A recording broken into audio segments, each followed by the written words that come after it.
Bismillahirrahmanirrahim. Bismillahirrahmanirrahim. Rabbi shrah li sadri wa yassir li amri wahlul 'uqdatam min lisani yafqahu qawli. Rabbi zidni ilman warzuqni fahman. Assalamualaikum warahmatullahi wabarakatuh. Alhamdulillahirabbil alamin. Puji dan syukur kita panjatkan kehadirat Allah yang sampai hari ini masih memberikan kepada kita kesempatan untuk bisa beramal soleh. Salawat dan salam senantiasa semoga tercurah terlimpah kepada junjungan kita Rasulullah Muhammad SAW.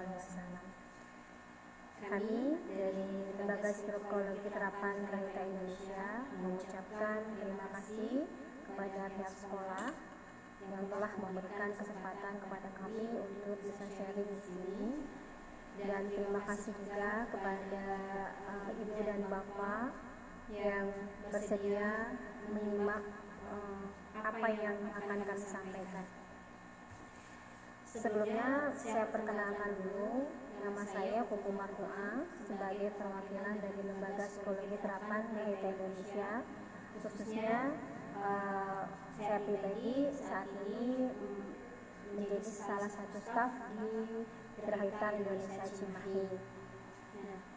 Kali ini kita akan sama-sama berbagi tentang bagaimana rahasia membentuk kecerdasan emosi.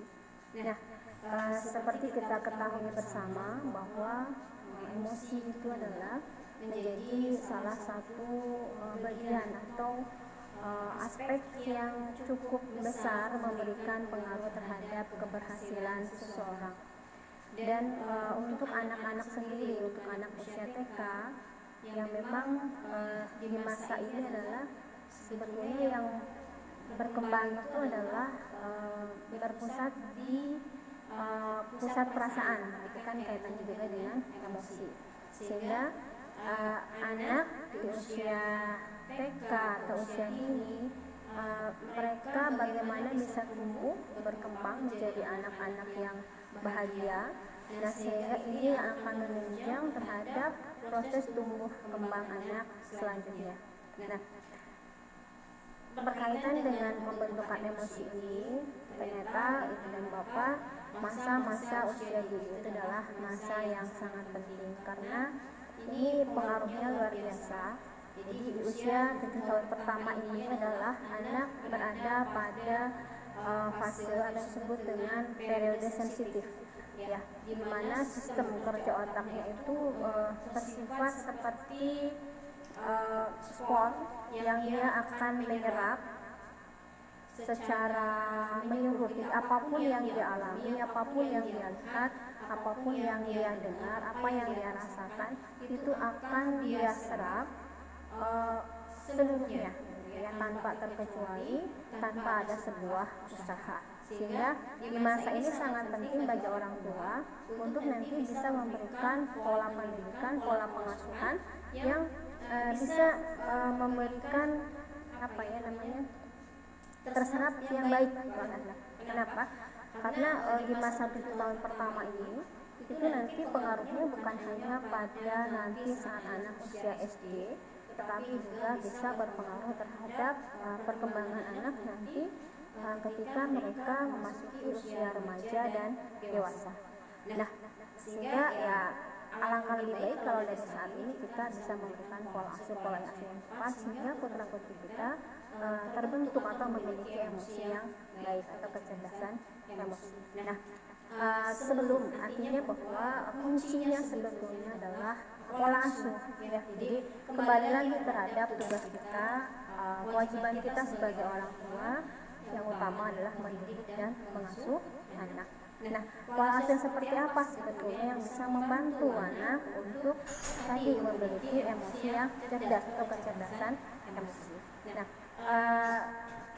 Sebelum masuk ke bagaimana pola asuh tersebut, izinkan saya untuk sedikit mungkin menjelaskan apa sih itu pola asuh. Ya. Pola yang namanya pola itu sesuatu yang sifatnya tetap. Ya. Pola ini biasanya menjadi sebuah acuan, jadi kalau atau standar. Jadi ibaratkan kalau misalnya baju, pola baju Nah, pola baju itu ketika polanya benar, maka baju yang kita gunakan ya akan nyaman gitu. Tapi ketika ada pola yang tidak sesuai dengan pola yang sudah ditetapkan, maka biasanya baju itu tidak akan nyaman. Nah, begitu juga dengan perkembangan anak.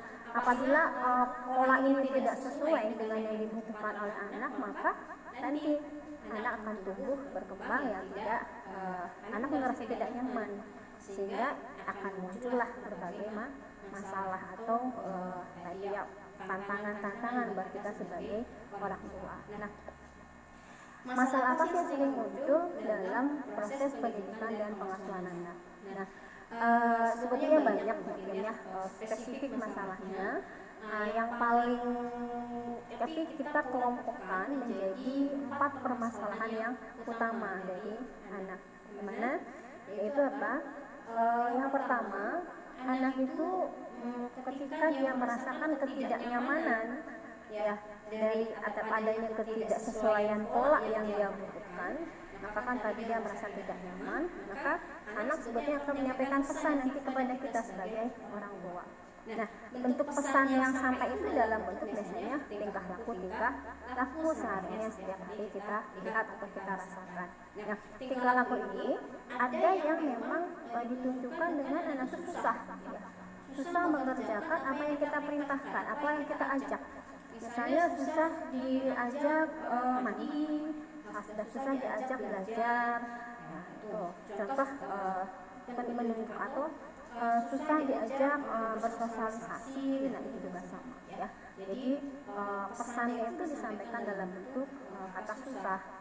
Nah, atau yang kedua, ketika anak merasakan ketidaknyamanan di sini, maka ia akan menunjukkan dalam bentuk tingkah laku yang lebih sering dia lakukan, lebih suka dia kerjakan, tetapi sebetulnya kita sebagai orang tua nggak suka, nggak senang dengan apa yang dilakukan oleh anak, ya. Contohnya misalnya anaknya rewel, gitu ya, atau misalnya mudah marah, menunjukkan misalnya suka jaga sama teman-temannya, ya, atau tidak mau mengalah misalnya, gitu kan, atau suka main game. Nah, itulah contoh-contoh bentuk atau bentuk-bentuk masalah yang muncul ketika anak merasakan ketidaknyamanan karena adanya ketidaksesuaian pola asuh yang dia butuhkan. Ya. Lebih jauh dari kedua masalah ini, nah ini kalau tidak kemudian orang tua peka dengan apa yang sudah pesan yang disampaikan oleh anak, maka masalah yang tadi yang asalnya cuma tadi melanggar aturan sederhana, gitu ya, masalah yang asalnya cuma muncul tadi sebuah kebiasaan dulu, nah ini bisa berlanjut terus sampai dewasa, sampai besar atau sampai remaja, sehingga ini bisa masuk ke dalam kategori masalah yang ketiga. Itu apa? Adanya penyimpangan perilaku. Nah, salah satu contoh penyimpangan perilaku apa? Jadi ada anak-anak yang sebetulnya sudah usianya kelas 5 ke atas itu, ya seharusnya kan mereka sudah tidak berantem lagi, ya. Tapi ini malah berantemnya sering, atau tantrumnya itu masih ada, bahkan semakin parah. Itu menunjukkan hal apa? Dia sudah menunjukkan ini sebuah penyimpangan, dan penyimpangan itu biasanya terkesannya aneh. Ini berkaitan dengan penyimpangan perilaku. Nah, yang keempat, anak juga menunjukkan ketidaknyamanan dengan pola yang didapatkan, pola asuh didapatkan karena tidak sesuai dengan yang dia butuhkan dalam bentuk masalah yang keempat itu apa? Masa bermain yang tertunda.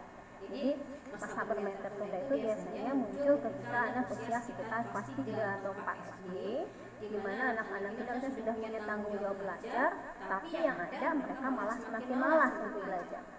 Itu terjadi penurunan. Mereka bukan tidak mampu, mereka bukan tidak bisa, tetapi malas. Jadi kalau mau ya kerjakan, kalau tidak ya tidak. Nah, akibat dari ini maka otomatis prestasinya akan menurun. Nah, dari prestasi yang menurun, anak sulit mencapai sebuah prestasi, ini akan menyebabkan kemudian anak sebetulnya akhirnya dia muncul, dia merasa nggak mampu, Ya, ketika anak muncul merasa tidak mampu, nah ini yang kemudian bisa menyebabkan muncul juga kenakalan-kenakalan anak.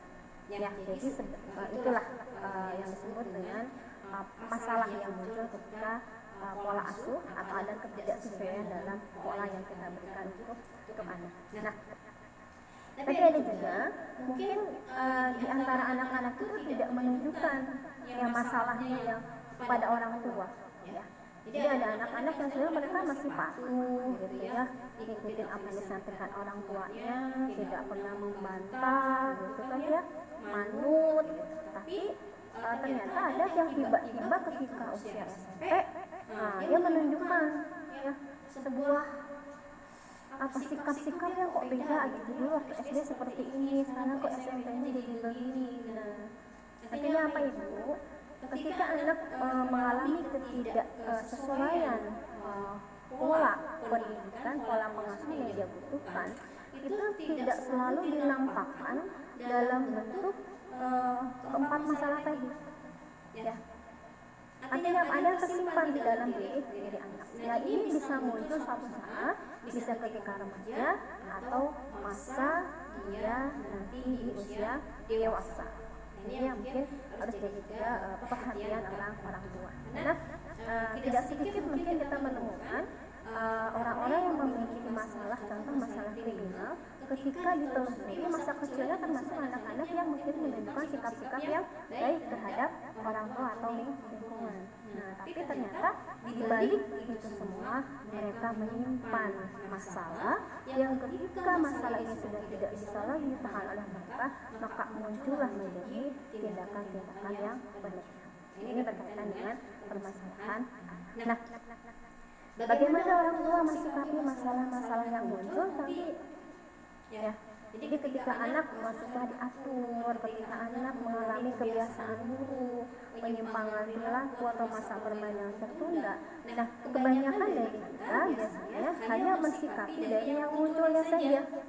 Jadi akhirnya ya kalau anaknya nggak bisa belajar, gimana caranya dia jadinya mau belajar? Ya, ada yang kemudian dengan ancaman. Ada juga yang kemudian orang tua itu memberikan mengirimkan anak hadiah, sehingga anak mau mengerjakan apa yang kita perintahkan. Nah, ini salah satu contoh manipulasi yang dilakukan oleh orang tua ketika orang tua menghadapi sebuah permasalahan yang muncul pada diri anak. Akhirnya ya saat itu selesai, akhirnya anak mengerjakan tugasnya.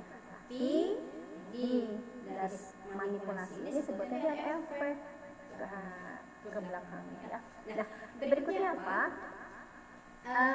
Ketika orang tua menghadapi, kenapa orang tua mensikapi masalah anak dengan manipulasi? Nah, karena apa? Karena kita sebagai orang tua ternyata ya, masih memiliki pengetahuan yang tinggi. Ya, karena ternyata ya anak-anak berkembang gitu ya. Jadi mungkin di sini ada ibu dan bapak yang mengalami sudah banyak ketika mendidik dan mengasuh putranya. Tapi ketika menghadapi cucu ternyata berbeda. Artinya apa? Ya, kita harus selalu menambah ilmu sehingga kita selalu bisa memberikan pola-pola yang sesuai untuk anaknya. Nah, kemudian ditambah lagi, jadi di Indonesia itu cenderung yang namanya pola pendidikan orang tua atau hubungan antara orang tua dengan anak itu adalah vertikal. Ya, jadi orang tua lebih banyak sebagai superior gitu ya. Nah, akhirnya tadi maka yang untuk mengatasi masalah yang muncul atau diperlihatkan oleh anak, akhirnya orang tua melakukan manipulasi. Bahkan tidak sedikit yang kemudian melakukan dengan kekerasan. Nah, itu semua apakah karena orang tua benci pada anak? Tidak. Jadi semua manipulasi itu sebetulnya juga karena orang tua sayang. Orang tua kan nggak mau anaknya nggak belajar, gitu ya. Orang tua juga kan nggak mau anaknya ya menjadi anak-anak yang mungkin tidak terarah. Tetapi karena kurangnya pengetahuan, cara yang kita lakukan ini tidak tepat. Efeknya apa? Pesan sayang kita terhadap anak itu tidak kita sampaikan kepada anak itu tidak ditangkap dengan baik oleh anak. Ya. Yang ditangkap oleh anak apa itu Bapak? yang ditangkap adalah kesan-kesan negatif yang muncul ketika tadi orang tua sedang mengatasi masalah pada saat menghadapi anak. Ya, mungkin tidak semua orang tua seperti ini ya, di antara ibu dan bapak, atau mungkin masih ada juga orang tua sudah bisa benar mensikapinya. Tapi maaf, mungkin yang lebih banyaknya adalah ketika menyikapinya masih mungkin kurang tepat. Nah, ini menunjukkan apa? Ya, bahwa dalam proses berjalannya pola pendidikan, pola pengasuhan kita terhadap anak ini masih adanya miskomunikasi. Kenapa? Karena pesan-pesan kita terhadap pada anak itu jarang sampai dengan benar, jarang diterima dengan benar oleh anak. Efeknya apa? Terjadi miss. Jadi apa tadi, pesan sayangnya nggak nyampe, yang maksudnya adalah kesannya negatif. Nah, anak juga tadi sama, anak itu selalu menyampaikan pesan terhadap orang tua dari sikap-sikapnya setiap hari yang kita rasakan. Mungkin hari ini menyenangkan, kemarin itu bikin kita kesel, atau mungkin pernah juga membuat kita yang bangga, tapi juga pernah bikin kita kecewa. Pada dasarnya mereka sudah menyampaikan pesan terhadap orang tua. Tapi tadi orang tua juga sama, jarang menangkap pesan yang sebenarnya, karena kita pun lebih sering melihat apa yang nampak di permukaan. Nah, efeknya apa? Nah, ini yang kemudian menimbulkan kebingungan dalam proses pendidikan dan pola pengasuhan. Nah, karena kebingungan ini, maka akhirnya tadi muncul lagi ya Bu ya, karena orang tua melakukan manipulasi terhadap. Nah, manipulasi yang kita lakukan kepada anak inilah yang kemudian menyebabkan anak mengalami penderitaan. Nah, penderitaan itu mungkin bukan fisik juga ada. Ketika kita misalnya marah, mencubit anak, itu fisiknya ya sakit. Tapi lebih jauh dari itu, bukan cuma fisiknya yang sakit, tapi jiwanya di dalamnya. Ya. Nah, ini disebut dengan penderitaan. Apa bisa jadi anak nampaknya suka memanipulasi orang tua, sehingga pada orang tua kadang bilang, Bu, anak saya kalau belum saya bentak dia belum nurut.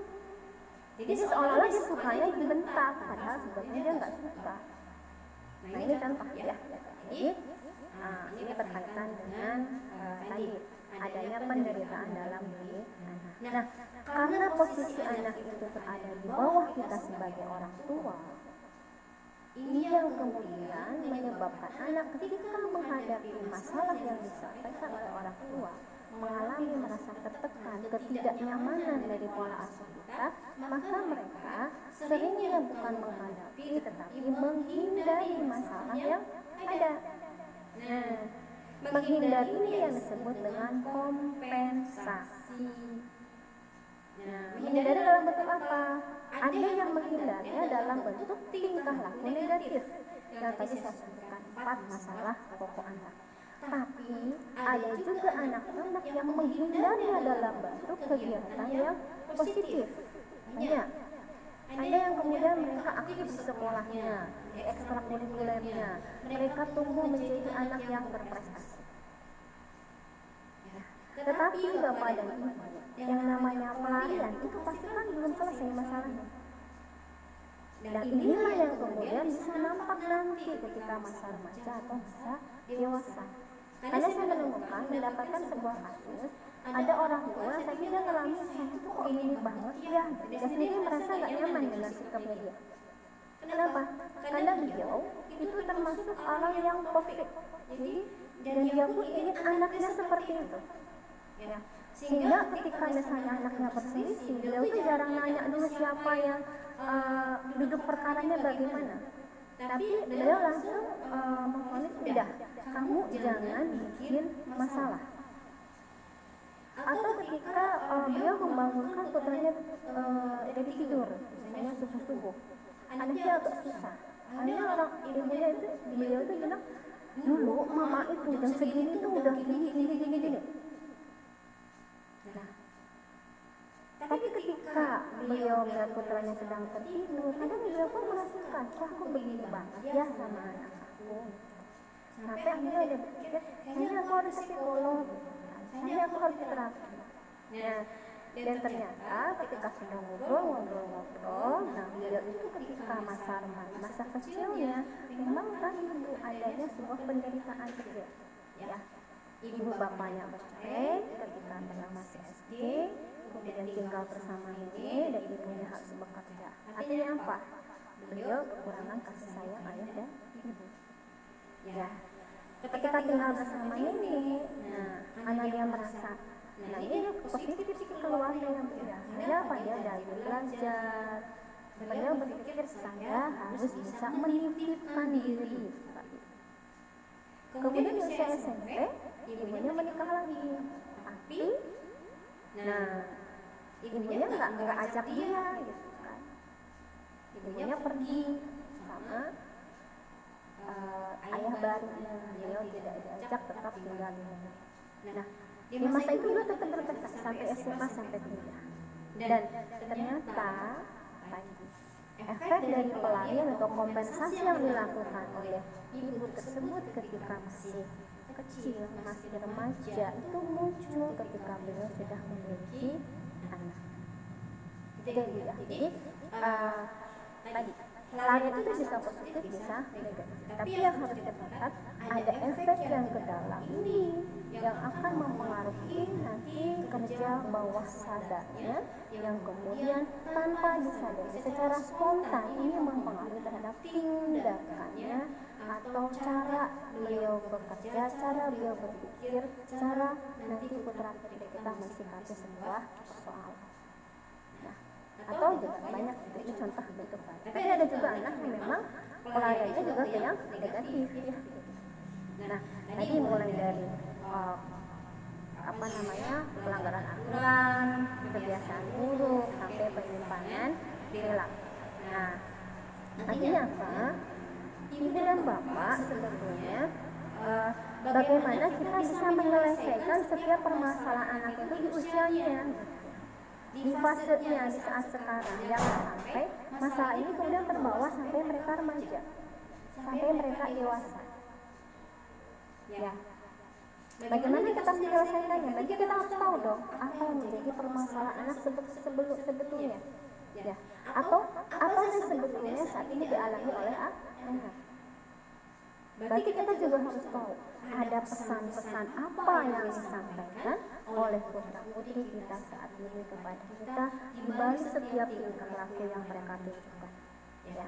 Baik itu tingkah lakunya yang positif kita lihat ataupun tingkah laku yang negatif kita rasakan. Maka kita harus tahu bagaimana kita mengetahui itu. Nah, salah satunya apa? Kita harus mengetahui bagaimana perkembangan emosi di dalam diri anak, ya. Bagaimana perkembangan daya saingnya, bagaimana perkembangan pertahanan dirinya, bagaimana perkembangan penonjolan dirinya, ini harus tahu. Sampai nanti bagaimana tingkat agresifnya. Ini berkaitan dengan emosi. Yang kedua, kita pun harus tahu bagaimana perkembangan psikologis yang lain. Di usia ini mereka sudah mencapai taraf perkembangan yang sesuai belum? Atau ada tidak aspek-aspek yang sebetulnya harusnya sudah tercapai, sudah dia manfaatkan, ternyata masih tersimpan karena kurangnya stimulus dari kita sebagai orang tua. Kenapa? Karena kalau ini tidak diselesaikan, ini pun nanti akan mempengaruhi terhadap perkembangan selanjutnya. Salah satunya apa? Ada anak yang mengalami hambatan dalam belajar atau kesulitan belajar. Kenapa? Karena ternyata di masa usia dininya dia misalnya perkembangan motoriknya belum optimal, konsentrasinya belum optimal, fokusnya belum optimal. Nah, ini harus kita selesaikan, ya.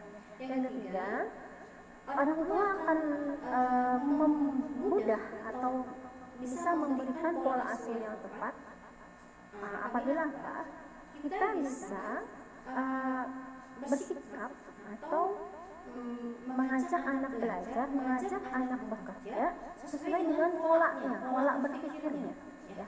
Karena tiap anak itu punya pola berpikir yang berbeda-beda. Ada anak yang cenderung dia menggunakan perasaan, Ya cenderung menggunakan perasaan berarti kan dia suasananya harus selalu menyenangkan. Artinya orang tua harus tahu apa yang boleh dilakukan, apa yang tidak boleh dilakukan. Itu contoh. Kemudian kita pun harus tahu bagaimana perkembangan dominasi kerja otak anak. Kenapa? Karena ini akan mempengaruhi terhadap cara kita dalam menyampaikan sebuah informasi. Dan orang tua juga harus mengetahui sebagaimana tingkat perkembangan intelektual anak. Kenapa? Karena ini akan mempengaruhi terhadap cara belajar anak. Nah, apabila cara belajar anak itu tidak sesuai dengan apa yang cara daya berpikirnya, ini yang kemudian anak mengalami hambatan dalam proses belajar. Ada yang memang jadinya stres atau anak jadinya malas. Kenapa malas? Karena terlalu ringan atau monoton cara belajarnya. Sementara dia membutuhkan pola atau cara belajar yang lebih bervariasi. Itu berkaitan dengan apa yang sebetulnya kita butuhkan. Nah, ini semua apabila kita bisa mengetahui aspek-aspek yang tadi, ini akan membantu kita mengurangi miskomunikasi yang selama ini sering terjadi. Kenapa? Karena artinya kita akan tahu, oh anak saya membutuhkan pola pengasuhan yang seperti apa. Nah, kalau kita tahu polanya, maka kita akan bisa bagaimana berusaha memberikan pola yang sesuai dengan yang dibutuhkan oleh anak. Nah, ini yang nanti akan membantu anak menjadi pribadi yang berprestasi. Sehingga tumbuh di dalam dirinya rasa aku mampu, aku bisa, tumbuh percaya diri. Nah, ketika kepercayaan diri ini tumbuh, maka anak akan tadi menjadi anak-anak yang senang dalam belajar. Karena motivasi belajar akan tumbuh dengan baik.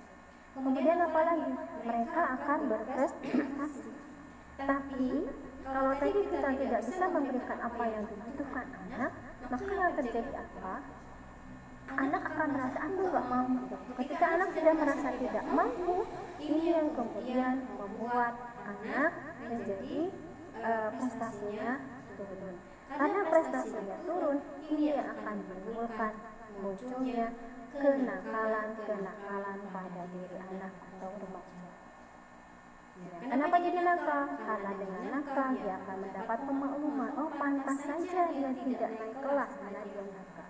Padahal sebetulnya karena dia tidak mampu untuk naik kelas, maka akhirnya dia menjadi nakal. Ya, kenapa dia tidak mampu naik kelas? Karena kita sebagai orang tua salah satunya tidak menyadari, kurang memahami apa yang sebetulnya dibutuhkan oleh anak, sehingga anak akan terbantu untuk bisa berprestasi. Nah, itu berkaitan dengan yang dibutuhkan anak. Nah, ini otomatis nanti akan membantu terhadap tadi berkembangnya kecerdasan emosi, karena kita tahu apa yang menjadi kebutuhan emosi. Nah, ibu dan bapak, dari ini semua tadi ada kompensasi yang keluar, kemudian tadi ada yang efek ke dalam. Inilah yang sebetulnya harus kita ketahui. Jadi ini tidak bisa dilakukan oleh kita sendiri, tapi ada ahlinya yang disebut namanya psikolog. Ya. Dan kami di Grafika Indonesia dengan pimpinannya Bapak Eko Purwanto sebagai psikolog kami memiliki metode. Nah, yang akan bisa membantu Bapak dan Ibu untuk mengetahui setiap hal yang dibutuhkan oleh putra kita, sehingga kita bisa memberikan pola-pola yang sesuai dengan yang dibutuhkan oleh anak-anak. Nah, metode apa yang kita disebut dengan metode PMBO, Projective Motivated Orientation, di mana metode ini dikembangkan oleh beliau dan kita metode ini sudah mendapatkan sertifikat hak atas kekayaan intelektual dari Departemen Hukum dan HAM dengan memiliki tingkat keakuratan sekitar 96%. Nah, bagaimana ibu dan bapak bisa mendapatkan data ini? Nah, maka ibu dan bapak silahkan saya anjurkan untuk bisa mengikuti program lanjutan dari setelah sesi ini. Itu apa? Adanya program pemeriksaan psikologi. Dan luar biasanya lagi Bapak dan Ibu, karena PMBO ini berorientasi pada proyeksi garis, maka proses pemeriksaannya bisa dilakukan secara online. Karena sekarang kita memang untuk tatap muka kan susah. karena dalam kondisi PSBB sekarang, sehingga ya sekolah-sekolah ya pun sama ketika proses pembelajaran tidak melakukan tatap muka. Nah, jangan khawatir Bapak dan Ibu, itu bukan berarti kita tidak bisa mendapatkan data psikologis putra putrinya. Nah, nanti Bapak dan Ibu silahkan mendaftarkan putra putrinya lewat kepala sekolah untuk mengikuti program pemeriksaan dari kami, yaitu program PMIO, sehingga nanti Ibu dan Bapak akan mendapatkan data IQ, yang kedua akan mendapatkan data emosi, yang ketiga akan mendapatkan data perkembangan sesuai dengan fasenya, yang keempat data pola belajar, dan yang kelima data dominasi kerja otak. Nah, ini semua yang nanti akan membantu kita untuk mendapatkan pola asuh yang sesuai untuk putra putrinya, sehingga nanti putra putri kita tumbuh menjadi anak-anak sesuai dengan harapan kita semua. Dan Ibu dan Bapak mendapatkan kesempatan untuk mendapatkan biaya yang sangat-sangat tinggi. Ya, pemeriksaan ini sebetulnya biayanya mencapai 500.000. Tapi karena Ibu dan Bapak masuk dalam kelompok atau pemeriksaan klasika, maka akan mendapatkan keringanan sehingga biayanya menjadi lebih murah. Ya, tapi tidak mengurangi data yang akan didapat. Itu berapa? Hanya 150.000 rupiah. Nah, mungkin itu Ibu dan Bapak, terima kasih atas perhatiannya. Nanti kita bisa lanjutkan dalam sesi tanya jawab. Silahkan Ibu dan Bapak boleh tanyakan apa yang sebetulnya harus saya lakukan, atau ketika ada masalah, silahkan ditanyakan. Terima kasih. Assalamualaikum warahmatullahi wabarakatuh.